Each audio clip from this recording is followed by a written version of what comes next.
నమస్తే రమగారు. నమస్తే జయ. రమగారు, వజ్రాల దీవిలో పగడాల పడవ స్టోరీ చెప్పుకుంటున్నాం. ఎట్టకేలకు వెళ్ళారు. వెళ్ళాడు, విద్యాధరిని పెళ్లి చేసుకుని వివాహం చేసుకున్నాడు.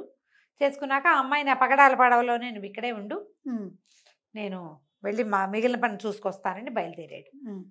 తన దగ్గర పాదుకలు ఉన్నాయి కదా, పాదుకలను ధరించి దక్షిణ దిక్కుగా ప్రయాణం చేసి ఆ కపాలేశ్వర స్వామి దేవాలయానికి చేరుకున్నాడు. ఆ పగడాల దీవిలో ఉంది కదా ఒక దీవి, అందులో దేవాలయం వెళ్తే ఆ దేవాలయంలో పెద్ద భైరవుడి విగ్రహం ఉన్న చోట ఒక మానవ కంకాళం పడుంది. అది ఎవరిది? సూరసేనుడు, మొట్టమొదట సైన్యాధిపతి. అతని డొక్కలో ఏదో ఇది కనపడుతున్నట్టు పిడి, నడువుకు ఒక పిడి ఉంది, బట్టలు అన్నీ ఇదైపోతాయి కదా, కానీ దానికి ఒక ఎంత కత్తి ఉంది. వజ్రాల పిడి కలిగిన కత్తి. ఆ కత్తి మీద వీళ్ళ వజ్రాల దీవితాలకు గుర్తులు కనపడ్డాయి. అక్కడి నుంచి అతని వేలుకున్న ఉంగరం, ఆ కంకాళాన్ని వేలుకున్న ఉంగరం తమది రాజముద్రిక. గుర్తుపెట్టాడు రాకుమారుడు అజయుడు.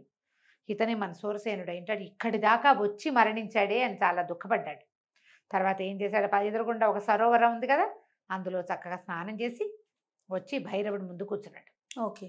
కూర్చుని ఒక 3 రోజుల పాటు విపరీతంగా అసలు లేవల కూర్చున్నవాడు. విపరీతంగా జపం చేశాడు. భైరవ జపం వాళ్ళకి అలవాటు ఉంది కదా, ఆ జపానికి ఆ భైరవ విగ్రహం అంత మెల్లిగా కదలిక రావటం మొదలుపెట్టింది. అంతకుముందు కూడా కదిలింది, అంతకుముందు జపం చేస్తే కదిలింది. సూరసేనుడు చేశాడు. ఏం చేయాలో తెలియక చప్పట్లు కొట్టేసరికి చచ్చిపోయాడు. ఇక 3 రోజులు తిరిగేసరికల్లా ఆ భైరవ విగ్రహంలో కదలిక వచ్చింది, కదిలిపోయింది. లేచి నిలబడ్డాడు, కళ్ళు తెరుచుకుంది. కళ్ళు తెరిచి చూసేసరికల్లా భైరవుడికి ఏం కనపడింది, ఈయన దగ్గర శూలం లేదు. అంతకుముందు శూలం విసిరాడు, శూలాన్ని వాడు పట్టుకుపోయాడు కదా ప్రచండు. ఈ ఎదురుకుండా ఒక 16 సంవత్సరాల కుర్రవాడు జపం చేస్తూ కనపడ్డాడు. కనపడితే ఈయన కుమార లేనైనా నువ్వు అని లేవదీశాడు. లేవదీసి ఎవరు నువ్వు, ఎందుకు నన్ను ప్రసన్నం చేసుకోవడానికి ఈ ప్రయత్నం చేశావు అని అడిగితే కుర్రాడు ఏం చెప్పాడంటే, నేను వజ్రాలదేవి రాకుమారుని అజేయుణ్ణి, నా పేరు. ఈ మా కోసమని ఇంత దూరం వచ్చాడు మా సైన్యాధిపతి. ఈ మానవ దేహం ఈయన్ని బతికించండి, ఈ కంకాళంలో ఉన్న మానవుడిని బతికించండి. తర్వాత ప్రచండు మా తాలూకు వజ్రాల బాణాన్ని తీసుకుపోయాడు. ఆ బాణం తీసుకురావటం, వెనక్కి తెచ్చుకోవటం ఎలా, అతని ఆయుష్ని కడతేర్చడం ఎట్లా, ఈ 3 చెప్పండి మాకన్నాడు. అనేసరికల్లా ఈయన భైరవుడు ప్రసన్నుడై ఇతను చక్కగా భైరవ స్తోత్రాలు అవి చదివి ఇవి చెప్పాడనమాట. ప్రత్యక్షం అయితే భగవంతుడు చూసి ఏదో ఒక మంచి మాట్లాడతారు కదా. అప్పుడు ఆయన ఏమన్నాడు, ఈ మానవుడిని బతికించాలంటే చాలా పెద్ద ప్రయత్నమే చేయాలి. ఒకటి.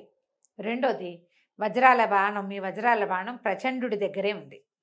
వాడు ఆ బాణంతో మహావిష్ణువు మీద యుద్ధానికి వెళ్ళడానికి ఆ బాణాన్ని సాధించాడు.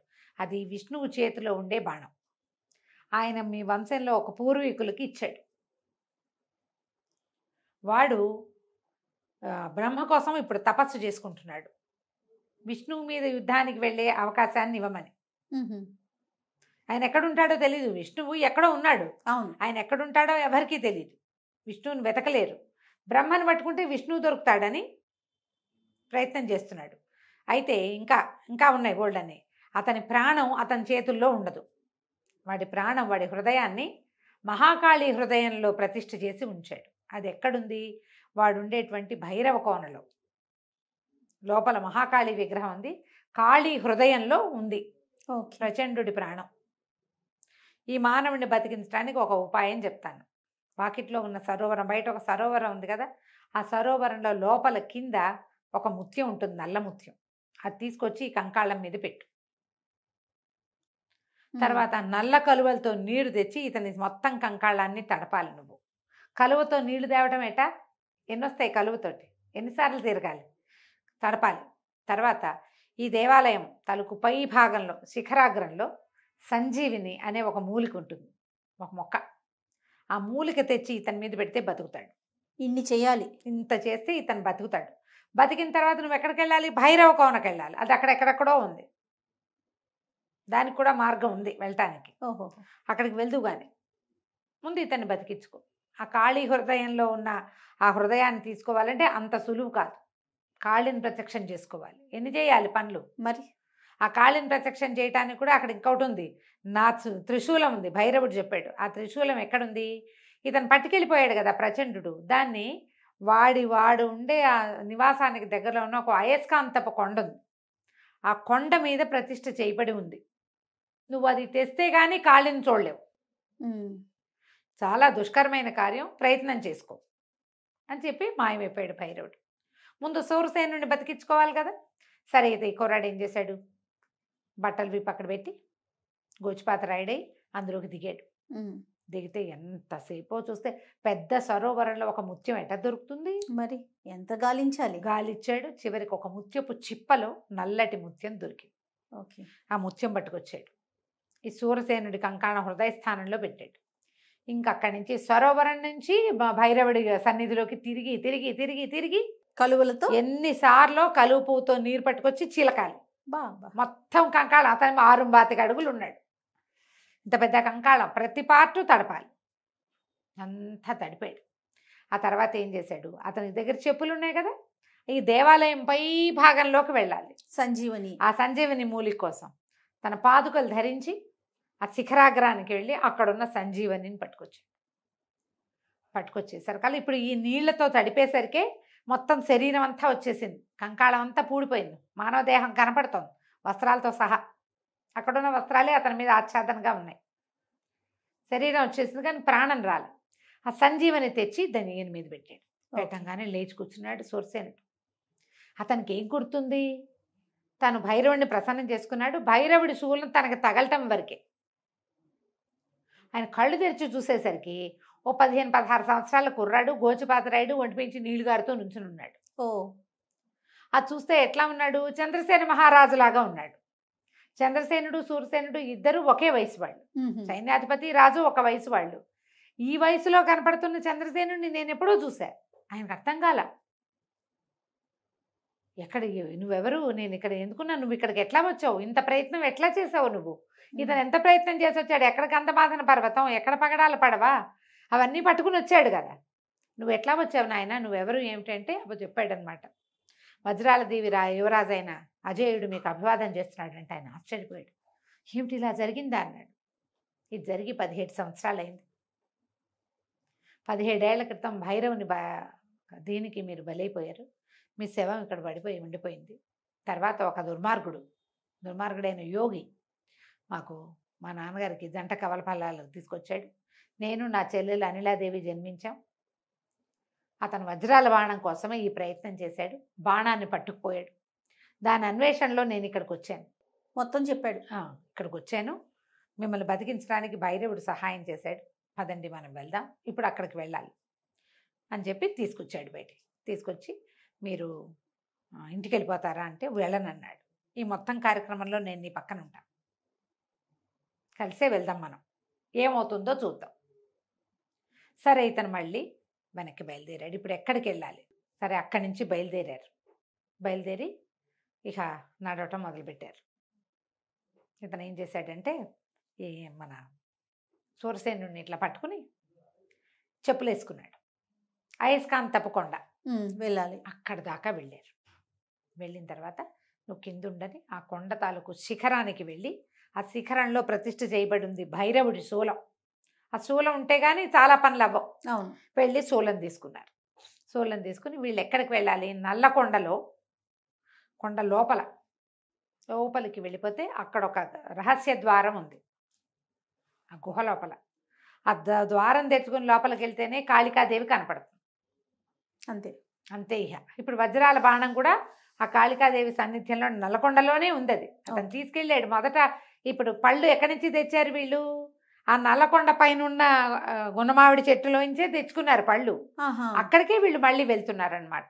ఓకే. వీడు అక్కడికి వెళ్తాడని తెలిసే పట్టుకున్నాడు అతను. సరే ఏం చేశారు, ఇద్దరు కలిసి బయలుదేరారు. ఇవి శూలం పుచ్చుకొని వెళ్తుంటే అక్కడ ఒక కొండని రక్షిస్తూ ఒక రాక్షసు ఉందట.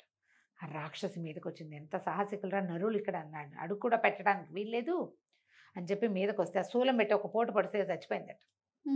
అక్కడి నుంచి రకరకాల జంతువులు, ఓ తేలు, ఆ కొండితోటి అది రాక్షసులు, ఇవే దయ్యాలే, పిశాచాలే అలా రూపంలో ఉన్నాయన్నమాట. జంతు పిశాచాలు. ఓకే. అది కొన్ని భల్లూకాలు, కొన్ని గబ్బిలాలు, అట్లా ఒకటి మీదకి వస్తుంటే ప్రతి దాన్ని దీంతోటే పొడిచేశారు ఈ శూలంతో. అట్లా లోపలికి వెళ్తే లోపల ఒక చీకటి గుహ, దానికి ఒక తలుపు ఉంది. ఆ తలుపును కూడా ఈ భైరవుడి శూలంతో పొడిస్తే తలుపు తెరుచుకుంది. ఓకే. లోపలికి వెళ్తే పెద్ద భయంకరాకారంలో కాళికాదేవి కనపడిందట. ఓ పక్కన వెలుగులు విరజిమ్ముతూ ఈ వజ్రాల బాణం కనపడుతుంది. బాణాన్ని తీసుకున్నారు. అక్కడ ఎవ్వరు లేరు కాపలా. అతను బ్రహ్మ దగ్గరికి తపస్సుకి వెళ్ళాడు కదా, బ్రహ్మదేవుడి కోసం తపస్సు చేసుకోవడం కోసం ఇంకో చోటకి వెళ్ళిపోయాడు అతను. ఇక్కడ లేడు, తన కైలాస పర్వతం వైపుకు వెళ్ళిపోయాడు. అమ్మవారే రక్షిస్తుంది వజ్రాల బాణాన్ని. ఆవిడ గుండెల్లో ఎలాగో వాడి ఆయు పేటిక అంటారు, ఆ పేటిక ఆవిడ గుండెల్లో ఉంది, ఆ విగ్రహపు గుండెల్లో. అక్కడి నుంచి ఇతను ఏం చేశాడు, గోల్డ్ అంతసేపు కూర్చుని అమ్మవారిని ప్రార్థన చేశాడు పరిపరి విధాల. ఇతను అమ్మవారి కోసం దీంట్లో కూర్చుంటే, జపంలో కూర్చుంటే, సూరసేనుడు అతని దగ్గర కత్తిను భైరవుడి ఇది పట్టుకుని, భైరవుడి శూలం పట్టుకుని, ఆ వజ్రాల బాణం పట్టుకుని కాపలాగాసాడు. రోజులు గడిచినాయట.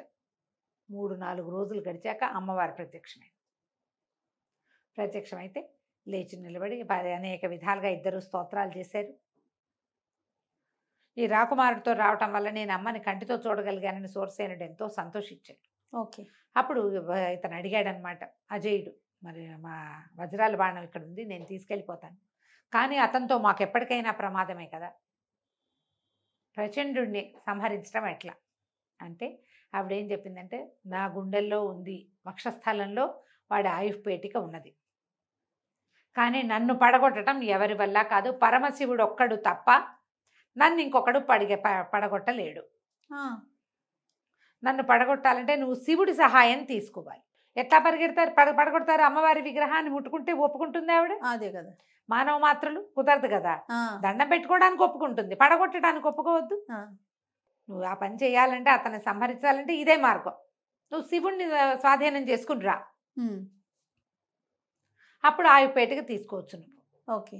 అనగానే ఇప్పుడు శివుడి కోసం తపస్సు చేయాలి. ఇప్పుడు కైలాస పర్వతాన్ని దగ్గరికి వెళ్ళి పర్వత సానువులు లోపలికి నీకు ప్రవేశం ఉండదు, బయటే శివుడి కోసం నన్ను ప్రార్థించినట్టే ప్రార్థించు.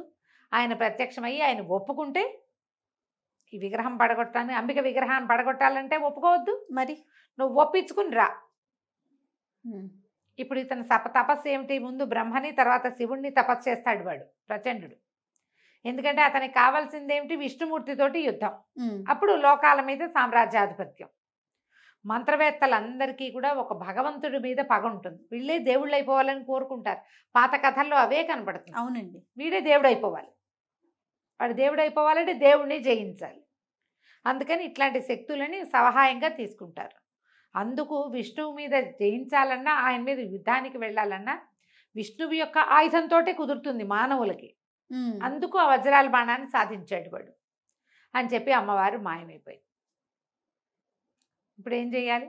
సరే మళ్ళీ బయలుదేరారు.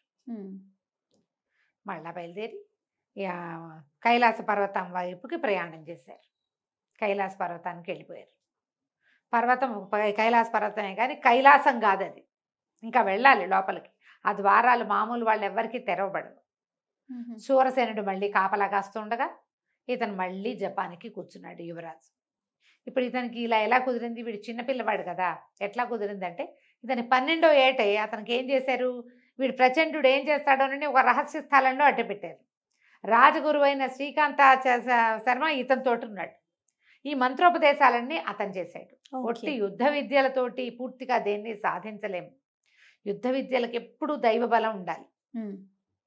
శారీరక బలానికి ఎప్పుడు కూడా, విద్యకి కూడా దైవానుగ్రహం ఉంటేనే కుదురుతుందని ఈ మంత్రోపదేశాలన్నీ ఆయన చేయటం వల్ల ఇతనికి గంటల తరబడి ధ్యానంలో కూర్చోవటం అలవాటైంది. ఓకే. ఇక బయట కూర్చుని ఈ తపస్సు చేసుకోవటం మొదలుపెట్టాడు కుర్రబాడు. రోజుల తరబడి కూర్చున్నాడు. క్రమంగా ఇతని పంచాక్షరి మంత్ర జపానికి కైలాసం కదలటం మొదలుపెట్టిందట. మొదలుపెడితే ఆయన ఏదో తాండవానికి ఏర్పాట్లు చేసుకుంటున్నారు. సాయంకాలం వేళ ఈ కదలిక కంపన వస్తోంది.